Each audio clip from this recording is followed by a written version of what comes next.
Et on va parler de coaching déco tout de suite dans la chronique de Pierre. Ce sera sur la mosaïque jingle.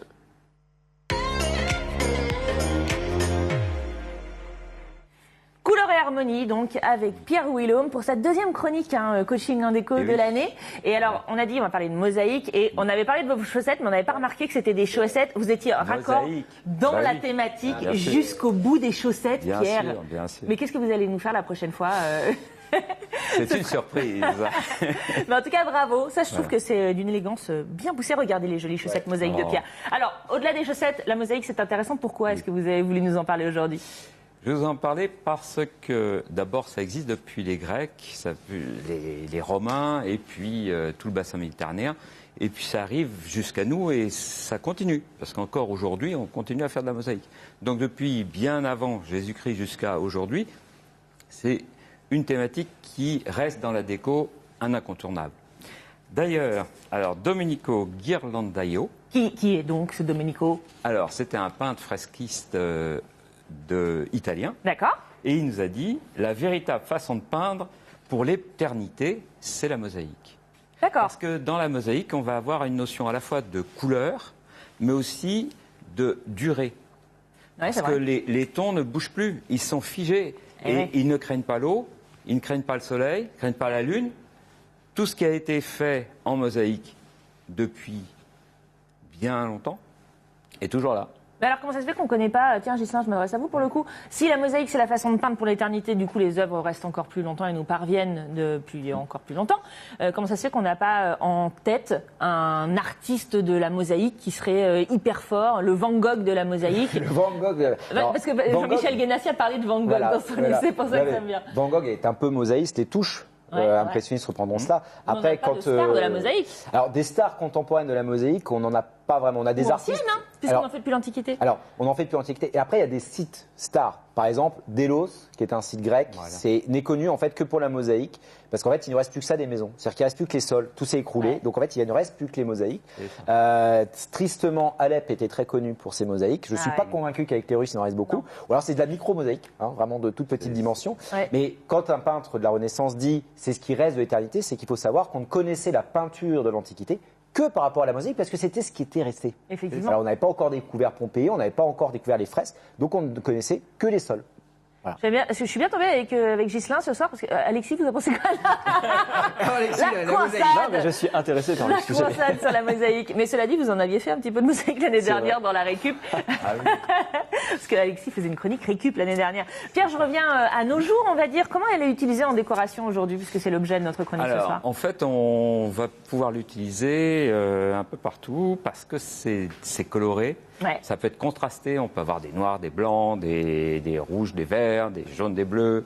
Et puis, on va avoir une facilité d'entretien en fait. Du coup, on peut la mettre partout? C'est ça. Alors, on va les retrouver, bien sûr, bien évidemment, dans les salles de bain, les salles de douche. Dans les waters. Aussi. Les waters. La mosaïque de waters. Très important. Et en même temps, on va pouvoir avoir des panneaux décoratifs.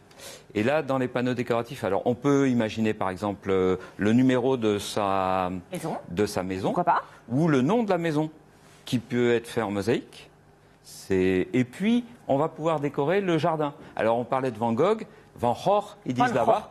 Oh là, regardez, c'est de la mosaïque. Voilà, alors ça, je suis allé à Amsterdam, et puis dans le jardin de Béatrix d'Amsterdam, vous avez des boules comme ça, il y a une douzaine de boules, qui sont de toutes les couleurs et avec des motifs très différents. Plutôt moderne d'ailleurs. Celle-là, elle est plutôt moderne. On a aussi des boules en... On ne s'attend pas à ça, avec la mosaïque, on ne s'attend pas à un truc en sphère. C'est ça qui est sympa. C'est pour ça que j'ai voulu la montrer, celle-là. Et puis, on a des miroirs aussi, les mêmes boules. Alors, il y en a 12, donc il y en a pas mal. Et... miroir, par exemple. C'est sympa aussi. Sympa et alors aussi. du coup, puisque on est quand même dans l'Indre-et-Loire, là on a voyagé avec vous du côté d'Amsterdam, on a des belles mosaïques à admirer dans notre territoire. On a des superbes salles de bain, pas loin d'ici. Où ça? Au château de Candé, à Mons. Oui, bien sûr. Voilà. Évidemment, le château de Candé qui est donc intéressant aussi pour son extérieur, mais pour son intérieur, puisqu'on peut le visiter, effectivement. Et vous voyez le luxe de cette salle de bain. Elle est toute en mosaïque? Ça, c'est la plus grande.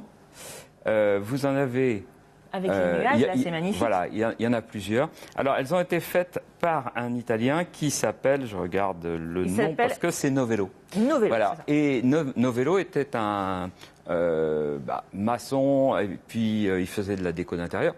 Novello. Et italien, il y a des Italiens qui sont arrivés, qu'il a accueillis dans son équipe et dont on va reparler juste après. Très bien, allons-y. Il y a d'autres maisons, notamment alors un petit peu plus loin de la Touraine, à Chartres. À Chartres. À Chartres, il y a le musée Picassiette. Ah bah oui. Picasso, Picassiette. Picassiette, c'était un fada, c'est-à-dire quelqu'un d'original et qui avait voulu vivre son originalité jusqu'au bout. Et il a mis de la mosaïque et des petits bouts d'assiettes, de tout ce qu'il trouvait, hein, de carrelage, etc., y compris sur les chaises. Oui, donc on peut tout faire sur les mosaïque au final. Sur la cuisinière, tout est recouvert de mosaïque. Et alors on peut tout faire, mais du coup peut-être que les gens, vous pourriez leur donner des idées de ce qu'ils peuvent faire chez eux, puisque la mosaïque c'est très accessible comme art, on va dire. Voilà, alors une table, comme celle-ci par exemple, très bien on peut la recouvrir soit de carreaux, soit de carrelage, de morceaux de carrelage, soit... Alors, il existe des émaux-briards. Les émaux-briards, c'est fait à Briard. Ça, c'est un peu la Rolls pour la mosaïque, c'est ça? C'est surtout l'émail qui est d'une couleur extraordinaire, parce qu'il y a une variété de couleurs, très lumineuse. Et puis, c'est pas trop grand, et ça se coupe bien avec une pince au carbure. Il faut quand même... Ah oui, c'est pas non plus... Oui, d'accord. Voilà, c'est pas les ciseaux. Hein. Ça, c'est des émaux-briards, par exemple. Alors voilà, ça, c'est le genre de petit tableau que je fais. Ah, c'est vous qui l'avez fait? Oui. Ah bah, dis donc. Pierre est artiste en plus. Vous avez caché ça. Bien sûr. Donc là, j'ai prévu une série de 4 panneaux, donc sur les 4 saisons. Ça, c'est un thème classique. C'est un thème Alors, j'ai mis ça dans mon entrée et c'est dans la cour, en fait. Et combien de temps ça vous prend de faire un panneau comme ça? Alors là, la première fois, ça prend 1 mois. Le deuxième, ça prend 15 jours. Oui, d'accord. Le troisième, ça prend 8 jours. Le dernier, on le fait dans la journée. D'accord. On sent qu'il y a une espèce d'équipe. On sent, voilà. Alors, le plus dur, c'est de faire des formes rondes et surtout, pas à l'extérieur, mais à l'intérieur. Parce qu'avec la pince de carbure, quand on prend parce que le petit carreau des Maubriard, c'est très dur, hein.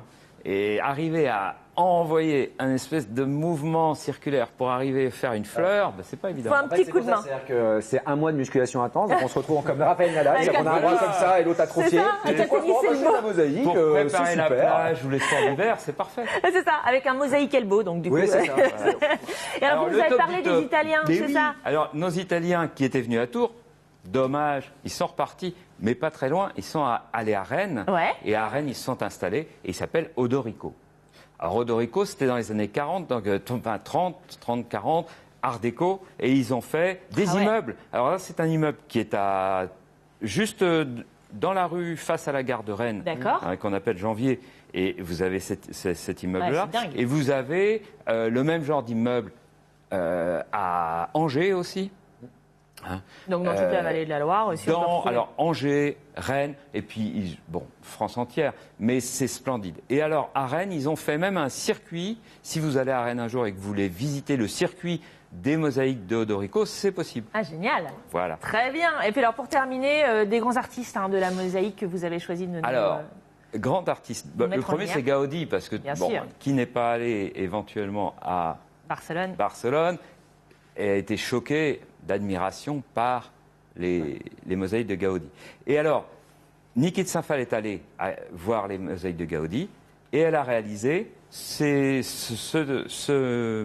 oiseau, sur en fait, c'est la légende des Indiens en Californie. Et ça, c'est en Californie. Eh ben, très bien, magnifique. Voilà. Merci Pierre, on en sait plus grâce à vous sur la mosaïque. Ne ratez pas la prochaine chronique de Pierre dans couleur-harmonie.fr pour voir quelles chaussettes il mettra sur son prochain sujet.